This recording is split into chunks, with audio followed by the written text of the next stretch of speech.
Hi అందరికీ ఈరోజు నేను చూపించబోయే రెసిపీ వచ్చేసి రాజ్మా మసాలా కర్రీ అండి. దీనికి కిడ్నీ బీన్స్ కూడా అంటారనమాట. ఇది నార్త్ సైడ్ రెసిపీ అనమాట. టేస్ట్లో చాలా బాగుంటుంది. మనం వండుకునే విధానం బట్టే టేస్ట్ కూడా ఉంటుందన్నమాట. రాజ్మా అనేది ఒక ప్లాంట్ బేస్డ్ ప్రోటీన్ అండి. ఇందులో వేరియస్ వైటమిన్స్ ఉంటాయి, మినరల్స్ ఉంటాయి, ఫైబర్ ఉంటుంది. ఇది మన హార్ట్కి కానీ బ్లడ్ షుగర్ కానీ కంట్రోల్ చేయడానికి చాలా బాగా ఉపయోగపడుతుంది. అలానే మన వెయిట్ని కూడా మేనేజ్ చేస్తుంది. నేను 1 కప్పు వరకు రాజ్మాని తీసుకొని నైట్ పూటే నానబెట్టానండి. ఒక 8 అవర్స్ వరకు మనం రాజ్మాని చక్కగా నానబెట్టుకోవాలి. నీళ్ళన్నీ ఉంచేసి ఈ రాజ్మాని కుక్కర్లో వేసి నీళ్ళు పోసుకోవాలండి. ఈ రాజ్మాలో చాలా వెరైటీస్ ఉంటాయి. కాస్త పెద్దగా ఉంటాయి, చిన్నగా ఉంటాయి. చిన్నగా ఉన్నవి అయితే తినడానికి చాలా బాగుంటాయి అన్నమాట. రుచికి సరిపడా సాల్ట్ వేసుకోవాలి. చిన్న దాల్చిన చెక్క ముక్క వేసుకున్నాను.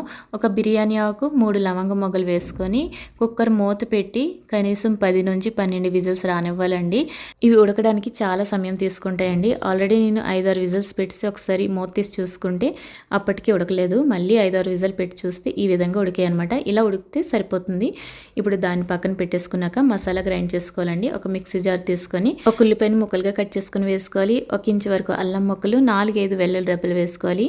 4-5 టమాటాలని బాగా పండినవి కట్ చేసి ఇందులో వేసుకొని ఈ విధంగా మసాలాని గ్రైండ్ చేసుకోవాలి. మెత్తగా పలుకు లేకుండా గ్రైండ్ చేసుకోవాలండి. ఇప్పుడు స్టవ్ పైన కడాయి పెట్టి ఇందులో ఆయిల్ యాడ్ చేసుకోవాలి. 4-5 టేబుల్ స్పూన్ల వరకు ఆయిల్ వేసుకోవాలి. 1 టీ స్పూన్ వరకు జీలకర్ర వేసుకోవాలి. ఒక 4-5 వెల్లుల్లిని తీసుకొని చిన్న ముక్కలుగా కట్ చేసుకొని ఇందులో యాడ్ చేసుకోవాలి. వెల్లుల్లి చక్కగా ఫ్రై అవ్వాలి. వెల్లుల్లి చక్కగా వేయిపోయాక 2 ఉల్లిపాయలని చాపర్లో చాప్ చేసుకొని సన్నగా ఇందులో యాడ్ చేసుకోవాలి. ఉల్లిపాయ ముక్కలు గోల్డెన్ బ్రౌన్ వచ్చినంత వరకు ఫ్రై చేయాలి. ఈ విధంగా చక్కగా ఫ్రై అయ్యాక ఇప్పుడు ఇందులో మసాలాలు యాడ్ చేసుకోవాలి. ముందుగా 1/2 టీ స్పూన్ పసుపు వేసుకోవాలి. 1.5 టీ స్పూన్ వరకు కారపొడి వేసుకోవాలి. అలానే 1/2 టీ స్పూన్ వరకు జీలకర్ర పొడి, 1.5 టీ స్పూన్ వరకు ధనియాల పొడి, 1 టీ స్పూన్ వరకు కశ్మీరీ రెడ్ చిల్లీ పౌడర్ వేసానండి. ఇది వేయడం వల్ల కర్రీకి మంచి కలర్ వస్తుంది. అలానే ఇందాక రాజ్మా ఉడికించుకున్నప్పుడు సాల్ట్ యాడ్ చేసాం కదా, ఇప్పుడు ఈ మసాలాకి తగ్గట్టు సాల్ట్ యాడ్ చేసుకోవాలి. అలానే ఉడికించి పెట్టుకున్న రాజ్మా వాటర్ కొద్దిగా యాడ్ చేసేసి ఈ మసాలాలన్నీ పచ్చివాసన పోయినంత వరకు ఫ్రై చేయాలి.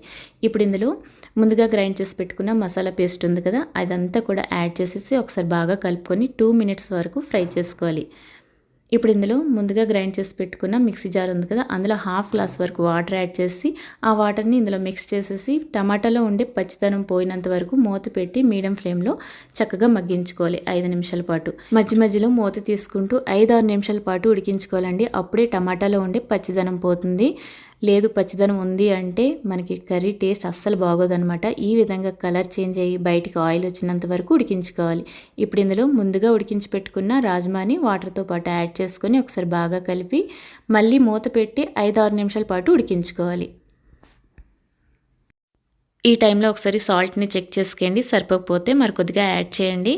ఇంకా గ్రేవీ పలుచగా ఉంది కదా, మరి కాస్త దగ్గర పడాలి కాబట్టి మళ్ళీ మూత పెట్టి 2-3 నిమిషాల పాటు ఉడికించుకుంటే మరి కాస్త దగ్గర పడుతుంది. ఇప్పుడు ఇందులో చివరిగా గరం మసాలా యాడ్ చేసుకోవాలి. గరం మసాలాకి బదులుగా మీరు చోలే మసాలా యాడ్ చేసుకున్న టేస్ట్ చాలా బాగుంటుంది. 1/2 టీ స్పూన్ వరకు గరం మసాలా యాడ్ చేయాలి. అలానే కొద్దిగా కొత్తిమీర వేసుకోవాలి. టమాటాలు ఎక్కువగా వేసాం కాబట్టి కాస్త 1/2 టీ స్పూన్ వరకు పంచదారైనా బెల్లమైనా యాడ్ చేసి ఒకసారి కలిపి ఇంకా స్టవ్ కట్టేస్తే మీకు యమ్మీ రాజ్మా కర్రీ అయితే రెడీ అయిపోతుందండి. ఇది రోటీస్తో కానీ జీరా రైస్తో కానీ సూపర్గా ఉంటుందన్నమాట. నార్త్ సైడ్ అయితే ఎక్కువగా జీరా రైస్తో సర్వ్ చేస్తూ ఉంటారు. నేను ఈరోజు పుల్కాతో సర్వ్ చేశానండి. అయితే రాజ్మా కర్రీ చేసేటప్పుడు మాత్రం తప్పకుండా ఈ ఆనియన్ సలాడ్ని సర్వ్ చేయండి. చాలా చాలా బాగుంటుందన్నమాట. ఆనియన్ని సన్నగా తరిగి దానిపై నిమ్మరసం వేసి కొద్దిగా ఉప్పు కారం చల్లి రాజ్మా కర్రీతో తీసుకుంటే చాలా బాగుంటుంది. ఈ ఆనియన్ సలాడ్ని మిస్ చేయకండి రాజ్మా కర్రీ చేసేటప్పుడు. మీరు ఈ రెసిపీ చేసినట్టయితే మీకు నచ్చిందో లేదో కామెంట్ బాక్స్లో నాతో షేర్ చేయడం మాత్రం మర్చిపోకండి.